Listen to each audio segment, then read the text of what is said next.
Hey everybody, I'm Miss Jen. I'm Mr. Ken. And it is always great to hang out with you right here at Sugarloaf Kids. Before we get started today, we want to remind you that there are a lot of ways that you can win a prize this week. Really? Number one, we love to give away prizes.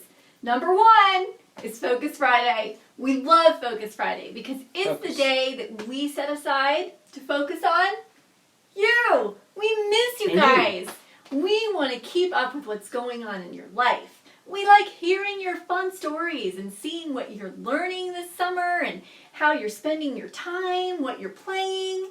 Focus Friday helps us stay connected with each other. So we want you to be sure to tell your mom to post on Friday so that you can try to win this awesome shirt and then we can be twins. The next way is your game board. It's an amazing, amazing way that you can try to win a prize. You just need to mark off the spaces on your board. With a Sharpie. And guess what? What? Today's the last day. You should almost be done today with your game board. So, I'm going to ask you to text me or email me or post a picture or tag us. Show us your game board, and whoever has the most complete board with all the spaces filled in is the one that's going to be the winner. Now, the last way that you can win a prize this week is Memory Verse Roundup. That means that we are rounding up your Memory Verse videos. So we're going to ask you to email those to us this month at jen@sugarloaf.org. Make sure you know your verse. So, let's practice it once right now with your friends. Grace has saved you because of your faith. Your salvation doesn't come from anything you do. It's God's gift. Ephesians 2:8. Bye. This summer, we've been putting our focus on what we believe. We're taking a closer look at faith. Faith is trusting in what you can't see because of what you can see. I just wonder how well we look at all the things that are around us, though. Like, without looking, can anybody tell me the color of your front door? Orange.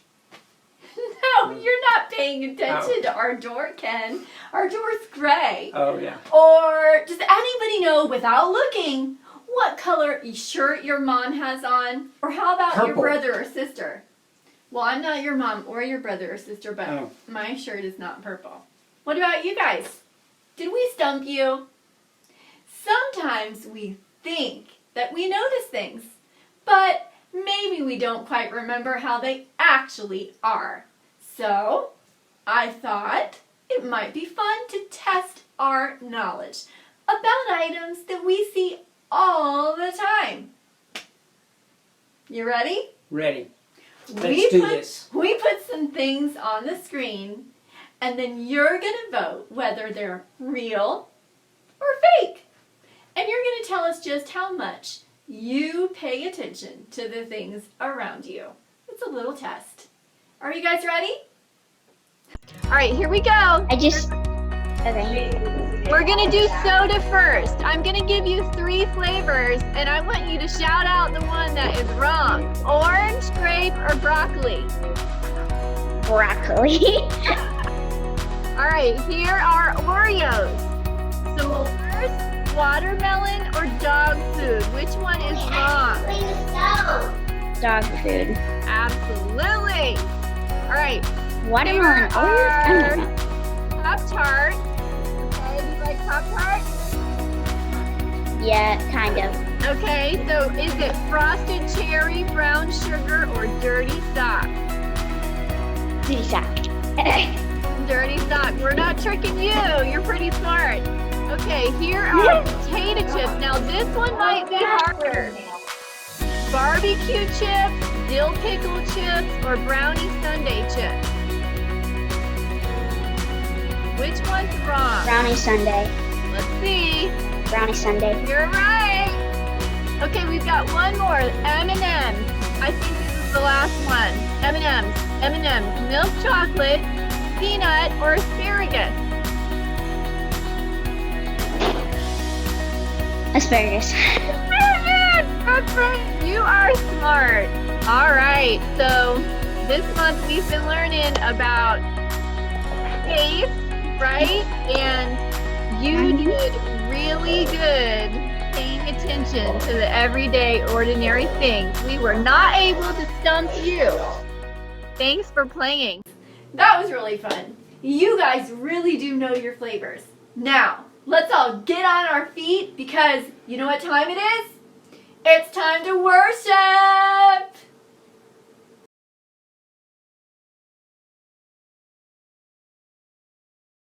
I am a C, I am a CH, I am a CHRISTIAN, and I have CHRISTN, my HEART, and I will LIVEETERNALLY. See, it's a spelling song. You might be saying it goes a little slow, so let's see if we can speed it up a little bit. I am a C, I am a CH, I am a CHRISTIAN, and I have CHRISTN, my HEART, and I will LIVEETERNALLY. I am a C, I am a CH, I am a CHRISTIN, and I have CHRISTN, my HEART, and I will LIVEETERNALLY. I am a C, I am a CH, I am a CHRISTIN, and I have CHRISTN, my HEART, and I will LIVEETERNALLY. I am a C, I am a CH, I am a CHRISTN, I have CHRISTN, my HEART, and I will LIVEETERNALLY. That's as fast as I can play it. Maybe you guys can get it faster. The Bible. It's 66 books of history, stories, letters, and poetry that fit together to form God's one big story. The epic adventure of how He created us and loves us so much that He made a way to rescue us. As we travel through the Bible, from Genesis to Revelation, we discover people who met God and found their lives changed forever. And now for an amazing story.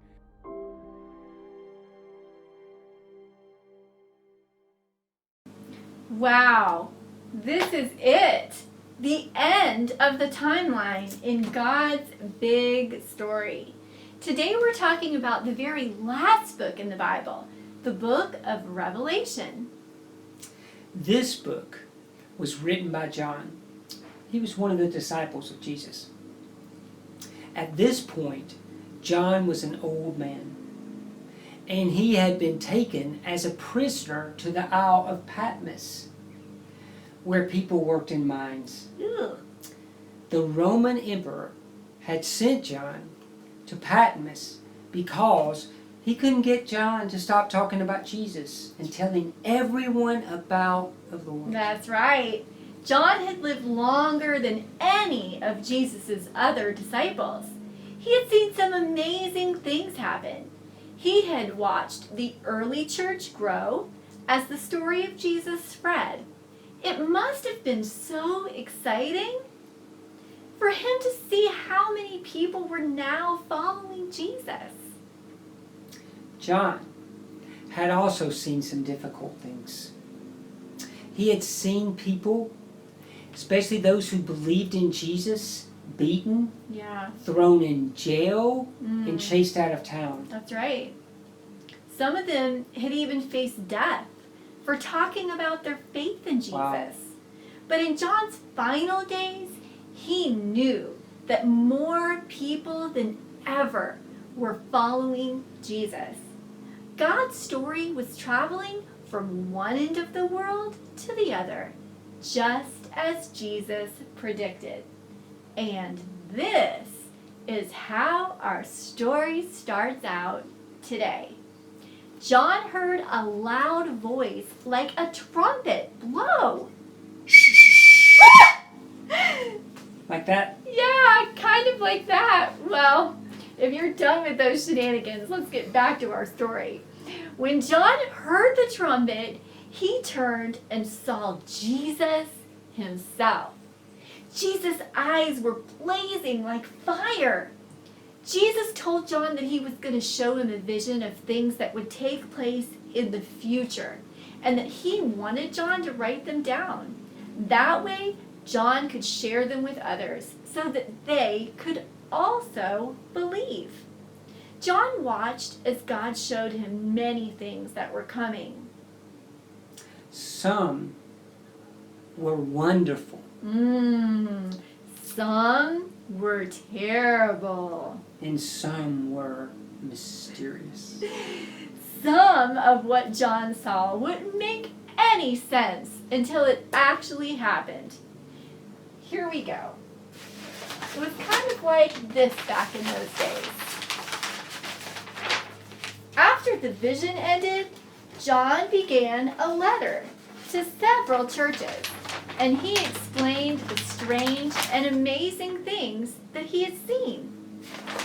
I have this big bubble up for today because I know it's going to help us visualize some of the things that John describes.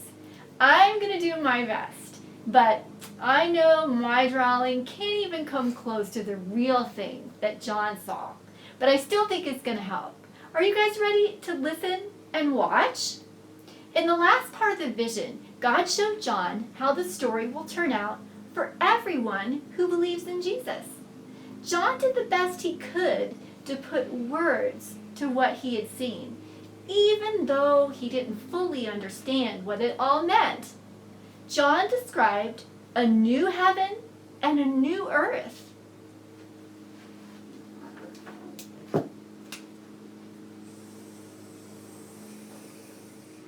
Here we go.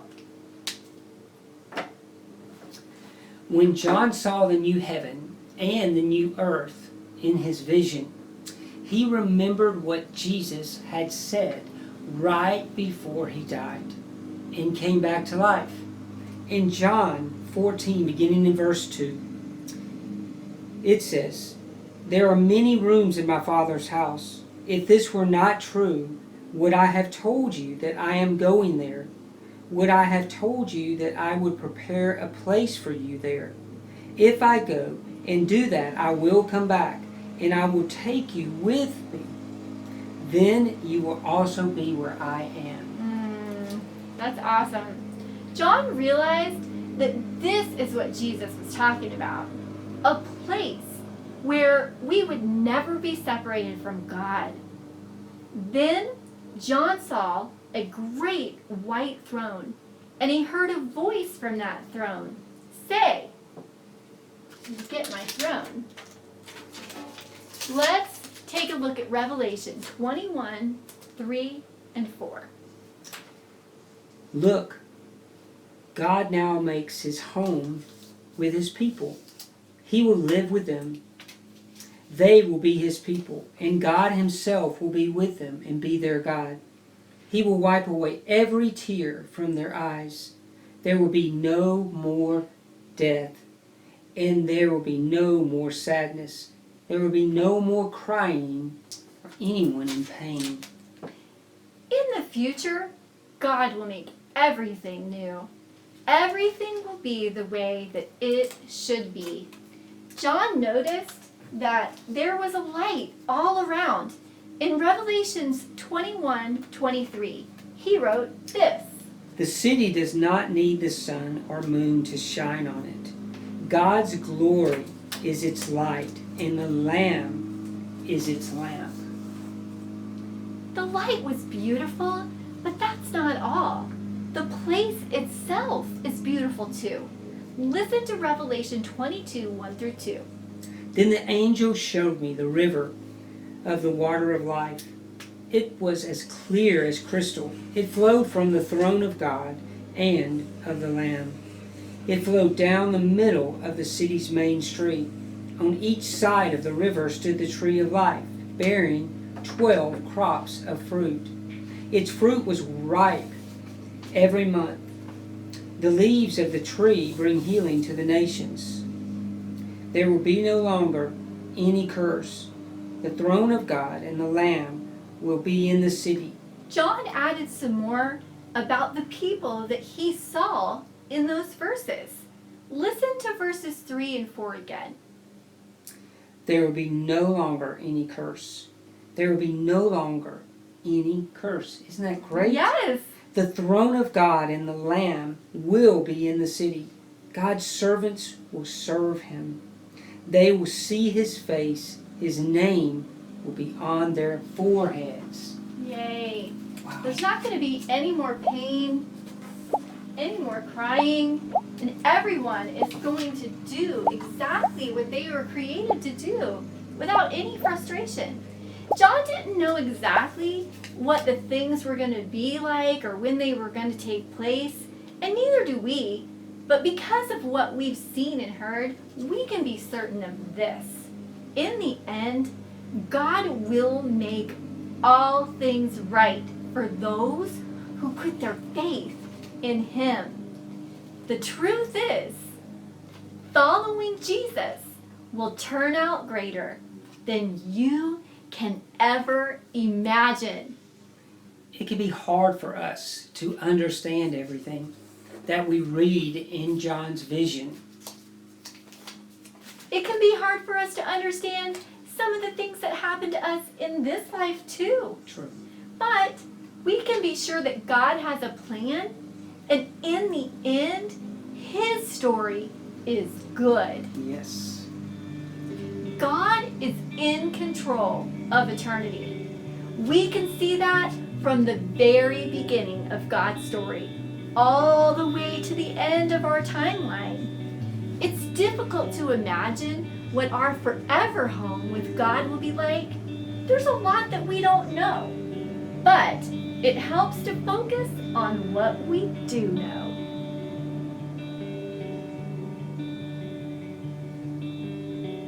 For those who believe in Jesus, there will be life that lasts forever. A life with no more pain or death. A life where we will be fully alive with God in a way we can only imagine. Jesus made it clear that when we put our faith in him, we have a relationship with God that will last forever. We can be part of God's big story forever. Because of that promise, we can live with confidence and joy no matter what happens. We know that God's plan is good, and his love for us will last forever. Did you hear me say that word, Ken? That last word? What word? Forever. Oh, yes, The forever. hope of a forever home with God helps us live here today. It helps us when someone dies. Everyone who knows Jesus will spend forever with him. So death, it's not the end. It helps us when we're scared and worried about the future. And because of what we know, in the end, will be amazing and perfect and beyond anything that we can begin to imagine or understand. God promised to make all things right. So, what do we want you to remember today? Following Jesus will turn out greater than we can imagine. Ken, would you pray for us as we go out today?